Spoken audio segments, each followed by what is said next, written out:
ਗੋਹਰ ਸ਼ਾਹ ਦਾ ਸ਼ੁਕਰੀਆ, ਇਹਨਾਂ ਦੀ ਮੈਨੇਜਮੈਂਟ ਦਾ ਸ਼ੁਕਰੀਆ ਸਾਰਿਆਂ ਦਾ जो एक सराइकिस्तान को एक जनूबी पंजाब को वल खुशी दी ने।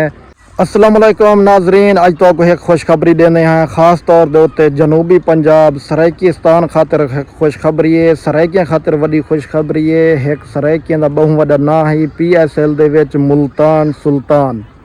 पिछले दिहाड़े मुल्तान सुल्तान दा नाम खसीज गया है, रावलपिंडी रखीज गया है। तो आपको सारियां को मुबारकबाद होवे कि मुल्तान सुल्तान वापस आ गई है। मुल्तान सुल्तान जी दोस्तों, मुल्तान सुल्तान का नाम वापस आ गया है। जेड़ी सियालकोट दी टीम है उनका नाम चेंज करके सियालकोट दी टीम को मुल घिन किया गया है। उनका नाम हम चेंज कर दिता गया, उनका नाम मुल्तान सुल्तान रख दिता गया, क्योंकि मुल्तान सुल्तान की एक बहु वड्डी फैन फॉलोइंग है, बहु ही चाहत है फैन मुल्तान सुल्तान की, क्योंकि एक बहु वड्डी फ्रेंचाइज है मुल्तान सुल्तान।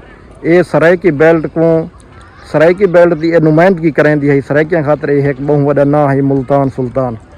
गोहर शाह का शुक्रिया, इन्हां दी मैनेजमेंट का शुक्रिया सारियां दा जो एक सराइकिस्तान को एक जनूबी पंजाब को वल खुशी दी ने।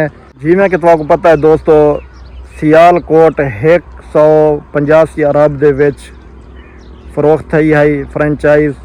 हुण वो फ्रेंचाइज को मुल्तान सुल्तान का नाम दिता गया है। ये फ्रेंचाइज 200 अरब दे विच घिन दी गई है। मुल्तान सुल्तान को सपोर्ट करे सो जितना थी सके। बहुत बहुत शुक्रिया। कमाल में